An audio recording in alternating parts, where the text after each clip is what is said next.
अस्सलाम वालेकुम viewers, most welcome to my YouTube channel. ऐसे कैंडिडेट्स मेल और फीमेल जो पाकिस्तान एयरफोर्स में एज आ एयरमैन या as a air women, female medical assistant, PFDI या फिर GC वगैरह मुख्तलिफ ट्रेड्स हैं जिनमें आप भर्ती होना चाहते हैं, जिन्होंने रजिस्ट्रेशन करवा ली है या फिर डेट्स अनाउंस हो गई हैं और अपने टेस्ट का इंतज़ार कर रहे हैं, तो ये वीडियो आपके लिए मखसूस तौर बनाई गई है। इसमें मुख्तलिफ किस्म के MCQs हैं बायो, फिज़िक्स और इंग्लिश के मतलब। ये जो क्वेश्चन आपके सामने अभी थोड़ी देर में दिखाए जाएंगे, ये पहले भी रिपीट हो चुके हैं। ये जो क्वेश्चन होंगे ये आपके इंटेलिजेंस टेस्ट के बाद आपका एकेडमिक टेस्ट होगा। तो हम बगैर कोई वक्त ज़ाया किए बगैर वीडियो की जानिब चलते हैं। अगर आप वीडियो पर नए हैं तो प्लीज़ सब्सक्राइब और लाइक ज़रूर कर दें। सबसे पहले हम जो MCQs पढ़ेंगे वो हैं फ़िज़िक्स के मतलब। तो चलिए शुरू करते हैं। जी हाँ, तो व्यूवर्स हम स्क्रीन के ऊपर आ चुके हैं। ये आपके सामने जो भी क्वेश्चन अभी पेश किए जाएंगे ये सेंटर्स में पहले भी आ चुके हैं। ये मोस्ट रिपीटेड क्वेश्चन है, तो आपने इसको अच्छी तरीके से समझ लेना ताकि बाद में किसी किस्म का मसला ना हो। अगर कहीं से आपको नहीं समझ आती तो आप प्लीज़ इसको एक दफ़ा रिवाइंड करके या स्किप करके देख लें ताकि आपको अच्छी तरीके से समझ आ जाए। तो हम पहले क्वेश्चन की तरफ जाते हैं।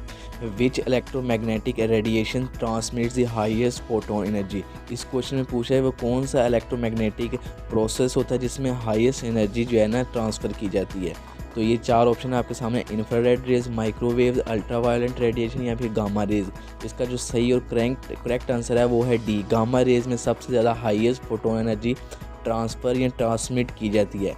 तो नेक्स्ट क्वेश्चन है जी, which method of heat transfer can take place in vacuum. Vacuum कहते हैं खला को, और इस क्वेश्चन में पूछा है वो कौन सा तरीका है, वो कौन सा मेथड जिसमें सबसे ज़्यादा हीट ट्रांसफ़र प्लेस वैक्यूम के अंदर होती है। तो है जी conduction, convention, radiation, all of the above. तो जो करेक्ट आंसर है वो है रेडिएशन के ज़रिए, रेडिएशन है सी क्वेश्चन, इसके ज़रिए से ही जो है ना वैक्यूम के अंदर हीट ट्रांसफ़र की जाती है। तीसरा ऑप्शन है जी, green house gases absorb dash radiations. अब इसमें पूछा है ग्रीन हाउस गैसेज एक जो कंसेप्ट है आपको पता होगा कि वो मुख्तलिफ़ किस्म की लाइट्स एब्जॉर्ब करता है। तो वो कौन सी लाइट एब्जॉर्ब करता है, अब ऑप्शन दिए गए इंफ्रारेड रेज, माइक्रोवेव्स, अल्ट्रावायलेंट और गामा रेज। तो सही और करेक्ट आंसर है A, infrared rays. Next one is in metals the charge carriers are. इसमें पूछा है कि जो मेटल्स होते हैं इनके अंदर जो चार्ज कैरियर वो कौन से होते हैं, इलेक्ट्रॉन, प्रोटॉन, न्यूट्रॉन या फिर नन ऑफ दीज। तो इसका जो सही और करेक्ट आंसर है वो है ए, इलेक्ट्रॉन्स के ज़रिए चार्ज कैरियर्स मेटल्स में होते हैं। आगे which electromagnetic radiations has the longest wavelength. अब इसमें पूछा है वो कौन सी रेडिएशन होती है जिसकी जो वेवलेंथ होती हैं वो सबसे ज़्यादा बड़ी होती हैं। तो ये रही रेडियो वेव्स। जितनी ज़्यादा बड़ी वेवलेंथ होगी उतनी ज़्यादा कम एनर्जी जो है वो प्रोड्यूस करेगा। आगे पूछा है विच इलेक्ट्रोमैग्नेटिक वेव है द शॉर्टेस्ट वेवलेंथ। अब इसका उल्टा अब उसमें पूछ रहा है कि अगर सबसे ज़्यादा छोटी वेवलेंथ किस चीज़ की होती हैं, तो वो है जी ए है gamma rays, x rays, microwaves या फिर रेडियो वेव्स। तो सबसे ज़्यादा छोटी जिसकी वेवलेंथ होती है वो है गामा रेज। गामा रेज की वेवलेंथ जो होती है वो सबसे छोटी होती है और एनर्जी सबसे ज़्यादा होती है। SI यूनिट ऑफ करंट, ये आपको सिंपल क्वेश्चन, आपको ये तो पता होगा कि करंट का जो SI यूनिट है जो सबसे पहले चैप्टर में है, तो उसका जो है जी करेक्ट आंसर एम्पेयर है। इसके ऊपर ज़्यादा टाइम नहीं देंगे, सी एम्पेयर करेक्ट आंसर है। आगे जी if we add all the 7 colours of rainbow. अब इसमें पूछा है कि अगर हम जो 7 कलर्स होते हैं रेनबो का अगर हम उनको मिक्स करेंगे तो the resultant colour would be, और जो रिज़ल्ट निकले नतीजा कलर, और जो नतीजा निकलेगा वो कौन सा कलर होगा। तो वाइट, ब्लैक, मैरून या फिर डार्क ब्लू। तो इसमें है जी डार्क ब्लू, सॉरी ए जो है वाइट जो है रिजल्टेंट कलर निकलेगा अगर हम रेनबो के 7 कलर्स को मिक्सअप करेंगे। आ गया जी when light passes through a prism. अब एक प्रिज्म एक चीज़ होती है, आपने देखी होगी अगर आपने लेबॉर्ट्री में कोई एक्सपेरिमेंट किया है, इसके अंदर से अगर आप लाइट गुजारेंगे, वाइट लाइट जिसको हम कहते हैं, कोई भी लाइट गुजारेंगे तो इट स्प्लिट्स, ये डैश कलर वो इसको तकरीबन 7 कलर्स के अंदर जो है इसको फैला देगी। अगर आप एक वीडियो भी देख सकते हैं आपको पता चल जाएगा। आगे जी लास्ट क्वेश्चन है जी, a camera uses dash to form an image on a piece of film at the back.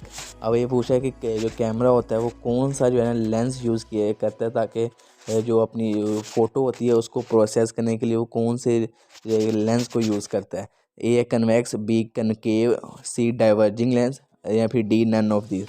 तो कैमरा जो यूज़ करता है जी वो है कन्वेक्स लेंस। तो ये है जी मोस्ट रिपीटेड क्वेश्चन थे फिज़िक्स के। आगे हम बायो की बात करेंगे।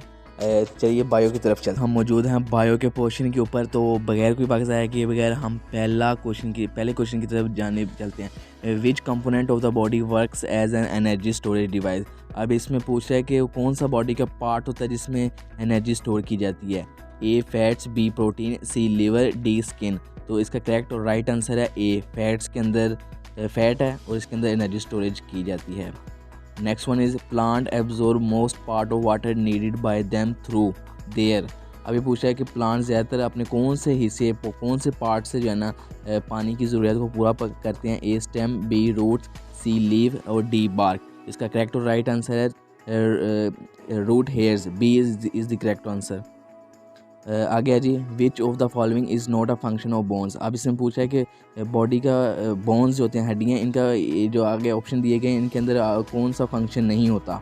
ए support, B production of blood cells, C protein synthesis और डी है मसल अटैचमेंट। तो आपने देखा होगा बोन का काम सपोर्ट भी देना होता है, प्रोडक्शन ऑफ ब्लड सेल्स भी होता है। तो इसका जो राइट और करेक्ट आंसर है वो प्रोटीन सिंथेसिस है।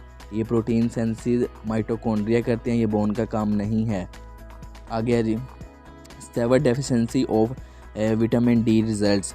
डेफिशिएंसी कहते हैं किसी चीज़ की कमी लाहक हो जाना। इसमें पूछा है कि अगर विटामिन डी की कमी हो जाए किसी मेल और फीमेल तो उसका क्या रिजल्ट निकलेगा। स्कोर्बी, रिकेट्स, नाइट ब्लाइंडनेस, ओस्टोमेलेशिया। तो इसका जो करेक्ट आंसर है वो है बी, रिकेट्स। रिकेट्स कहते हैं सूखेपन की बीमारी को। आगे कहते हैं आगे जी people living in high altitudes like mountains usually have.